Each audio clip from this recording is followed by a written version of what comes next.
perhatikan bagaimana akumulasi pekerjaan seorang ibu yang sangat serius menghasilkan rezeki bukan hanya untuk dirinya, untuk anaknya, cucunya, cicitnya, dan berganti generasi sampai kita sekarang.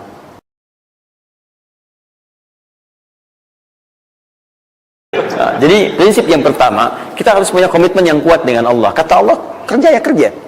Kata Allah, usaha ya usaha, jangan diam. Di usaha itu sepanjang keluar yang disebut usaha dari dalam tubuh kita, kaki melangkah, tangan bergerak gitu kan, kemudian mulut berbicara, bersuara, atau telunjuk menunjuk aja, ada usaha, rezeki turun. Tapi ingat, usaha Anda tidak akan selamanya ada di atas.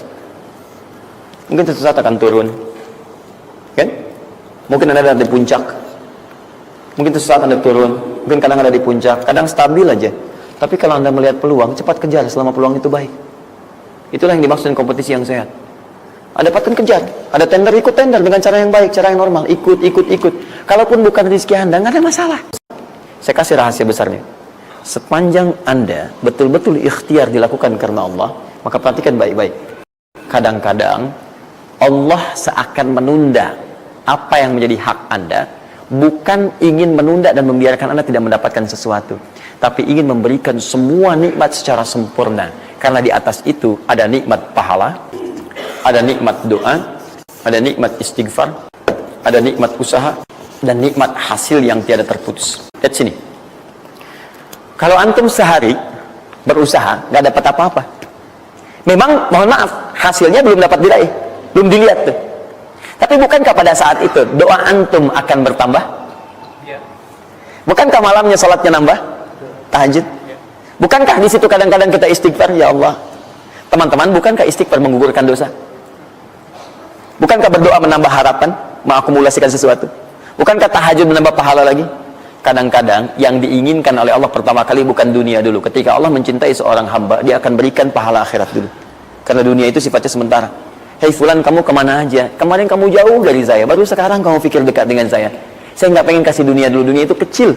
Kalaupun di seekor sayap samuk sebelahnya, sebelah sayap nyamuk ada dunia itu, ada nilainya, saya kasih buat kamu deh, nggak ada nilainya. Ya, karena itu saya ingin kamu akhirat sempurna dulu. Saya ampuni dulu dosa-dosa kamu yang kemarin. Begitu sudah diampuni, hari kedua istighfar lagi diampuni, saya kasih pahala yang banyak. Begitu pahala udah dapat, dosa udah diampuni, baru dunia diakumulasikan. Karena hukum dunia itu, kalau antum usaha akan terus diberikan. Jadi nggak ada yang nggak dikasih. Jadi kalau antum sehari bekerja ini, kelihatannya nggak dapat apa-apa. Bukan nggak dapat apa-apa, disimpan untuk diakumulasikan. Nanti dosa antum tuh udah hilang, amalan udah banyak, antum dapat banyak. Kadang-kadang nggak sadar kalau saat dapat banyak itu sebetulnya itu hasil usaha antum sebelumnya. Itu teorinya begitu. Ya, jadi nggak ada yang nggak dapat apa-apa, semua akan dinilai. Sepanjang antum bergerak dikasih, dan antum buktinya hidup juga. Sampai ke hari itu kan masih hidup, bisa makan juga di hari itu, bisa beraktivitas juga, sehat juga dan sebagainya. Belum dapat apa. Makanya kata Nabi, yang hari itu ada makanan, dia orang kaya sebetulnya. Kalau besok masih ada lagi, kaya banget. Antum sampai sebulan masih ada cadangan. Ini kenapa kita mesti berkeluh kesah? Dan belum tentu hidup juga sampai besok. Yang tuh mau ngumpulin apa? Nah, maka prinsip yang terbaik adalah ketika antum berikhtiar, ikhtiar usaha yang maksimal. Tapi jangan khawatir kalau antum kerja sehari nggak dapat, 2 hari belum ada usaha. Jangan khawatir teman-teman sekalian. Rumus yang mengatakan semua ketika badan bergerak maka rezeki dituliskan untuk keluar. Tapi kadang-kadang ada yang Allah inginkan lebih besar dari apa yang Anda harapkan. Apa yang Allah harapkan ikutkan ke situ, maka Anda akan mendapatkan akumulasi bagiannya. Itu yang dilakukan oleh Sayyidah Hajar. Begitu beliau kemudian naik ke Marwah, nggak dapat, naik ke Safa, nggak dapat. Apa pernah tertuliskan dalam riwayat sedikit aja Sayyidah Hajar mengeluh? Tunjukkan kepada saya kitab mana yang pernah menunjukkan riwayat ketika bolak-balik itu kemudian Sayyidah Hajar berkata, ya Allah, saya kan istri Nabi, saya kesini memenuhi perintahmu, ya Allah, ini udah capek, kenapa belum turun juga? Pernah nggak? Kedua, ketiga, keempat, kelima, sampai ke yang ketujuh. Begitu sampai di Marwah, baru kemudian diakumulasikanlah itu. Apa yang terjadi? Ibunya yang usaha bolak-balik. Akhirnya keluar dari mana? Anaknya, kakinya kemudian menghentak lagi. Tiba-tiba keluar air dari situ. Pertanyaan saya, ibu yang lebih tahu di belakang. Kan kalau anak itu sedang haus, pasti tangan kakinya bergerak kan? Kenapa saat pertama disimpan bergerak, airnya keluar?